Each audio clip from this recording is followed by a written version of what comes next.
ಪ್ರಜಾಪ್ರಭುತ್ವದ ಭದ್ರ ಬುನಾದಿಯಾಗಿರುವ ಮತದಾರರ ಪಟ್ಟಿಯನ್ನು ಮತ್ತಷ್ಟು ನಿಖರ ಮತ್ತು ದೋಷರಹಿತವಾಗಿಸುವ ನಿಟ್ಟಿನಲ್ಲಿ ದೇಶಾದ್ಯಂತ ವಿಶೇಷ ತೀವ್ರ ಮತದಾರರ ಪಟ್ಟಿ ಪರಿಷ್ಕರಣೆ ಕಾರ್ಯಕ್ರಮ ಆರಂಭಗೊಂಡಿದೆ.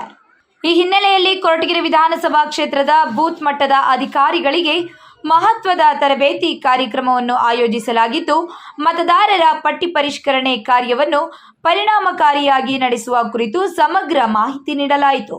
ಕೊರಟಗೆರೆ ಪಟ್ಟಣದ ರಾಜೀವ್ ಭವನದಲ್ಲಿ ವಿಶೇಷ ತೀವ್ರ ಮತದಾರರ ಪಟ್ಟಿ ಪರಿಷ್ಕರಣೆ ಕಾರ್ಯಕ್ರಮದ ಅಂಗವಾಗಿ ಬೂತ್ ಮಟ್ಟದ ಅಧಿಕಾರಿಗಳಿಗೆ ವಿಶೇಷ ತರಬೇತಿ ಕಾರ್ಯಕ್ರಮ ನಡೆಯಿತು. ಕೊರಟಗೆರೆ ವಿಧಾನಸಭಾ ಕ್ಷೇತ್ರದ 240ಕ್ಕೂ ಹೆಚ್ಚು ಬೂತ್ ಮಟ್ಟದ ಅಧಿಕಾರಿಗಳು ಈ ತರಬೇತಿಯಲ್ಲಿ ಭಾಗವಹಿಸಿದರು. ಎಲ್ಇಡಿ ಪರದೆಯ ಮೂಲಕ ಚುನಾವಣಾ ಆಯೋಗದ ಮಾರ್ಗಸೂಚಿಗಳಿಗೆ ಅನುಗುಣವಾಗಿ ತರಬೇತಿ ನೀಡಲಾಯಿತು. ಮನೆ ಮನೆಗೆ ಭೇಟಿ ನೀಡಿ ಮತದಾರರ ಮಾಹಿತಿಯನ್ನು ಹೇಗೆ ಸಂಗ್ರಹಿಸಬೇಕು, ಹೊಸದಾಗಿ 18 ವರ್ಷ ಪೂರ್ಣಗೊಳಿಸಿರುವ ಅರ್ಹ ನಾಗರಿಕರ ಹೆಸರನ್ನು ಮತದಾರರ ಪಟ್ಟಿಗೆ ಹೇಗೆ ಸೇರ್ಪಡೆಗೊಳಿಸಬೇಕು, ಮೃತಪಟ್ಟವರು, ಶಾಶ್ವತವಾಗಿ ಸ್ಥಳಾಂತರಗೊಂಡವರು ಹಾಗೂ ಅನರ್ಹರ ಹೆಸರುಗಳನ್ನು ನಿಯಮಾನುಸಾರ ಪಟ್ಟಿಯಿಂದ ಹೇಗೆ ತೆಗೆದುಹಾಕಬೇಕು ಎಂಬ ಕುರಿತು ಅಧಿಕಾರಿಗಳಿಗೆ ವಿವರವಾಗಿ ತಿಳಿಸಲಾಯಿತು. ಇದರ ಜೊತೆಗೆ ಮತದಾರರ ಹೆಸರು, ವಿಳಾಸ, ವಯಸ್ಸು ಹಾಗೂ ಇತರ ವೈಯಕ್ತಿಕ ಮಾಹಿತಿಯಲ್ಲಿ ಕಂಡುಬರುವ ದೋಷಗಳನ್ನು ತಿದ್ದುಪಡಿ ಮಾಡುವ ವಿಧಾನ, ಅಗತ್ಯ ದಾಖಲೆಗಳ ಪರಿಶೀಲನೆ, ಆನ್ಲೈನ್ ಮತ್ತು ಆಫ್ಲೈನ್ ಮೂಲಕ ಅರ್ಜಿಗಳನ್ನು ಸ್ವೀಕರಿಸುವ ಕ್ರಮ ಸೇರಿದಂತೆ ಹಲವು ಪ್ರಮುಖ ವಿಷಯಗಳ ಕುರಿತು ಸಮಗ್ರ ಮಾರ್ಗದರ್ಶನ ನೀಡಲಾಯಿತು.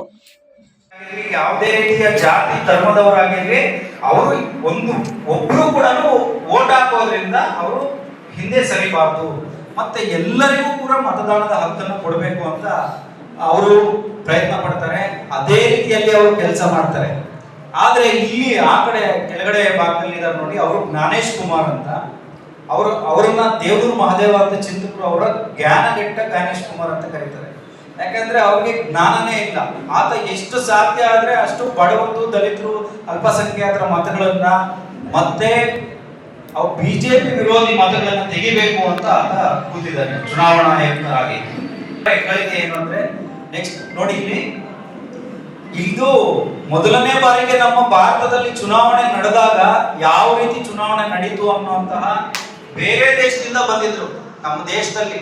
ಅಂದ್ರೆ ನಮ್ಗೆ ಸ್ವತಂತ್ರ ಬಂದಾಗ ಚರ್ಚಿಗಳು ಮತ್ತೆ ಇಂಥವ್ರೆಲ್ಲಾನು ಆಡ್ಕೊಂಡಿದ್ರು. ಅಂದ್ರೆ ಅವರು ಅದು ಒಂದು ದೇಶನೇ ಆಗಿರ್ಲಿಲ್ಲ, ಬೇರೆ ಬೇರೆ ರಾಜಮನೆತನಗಳು ಎಲ್ಲ ಆಳ್ತಿರುವಂತ ಒಂದು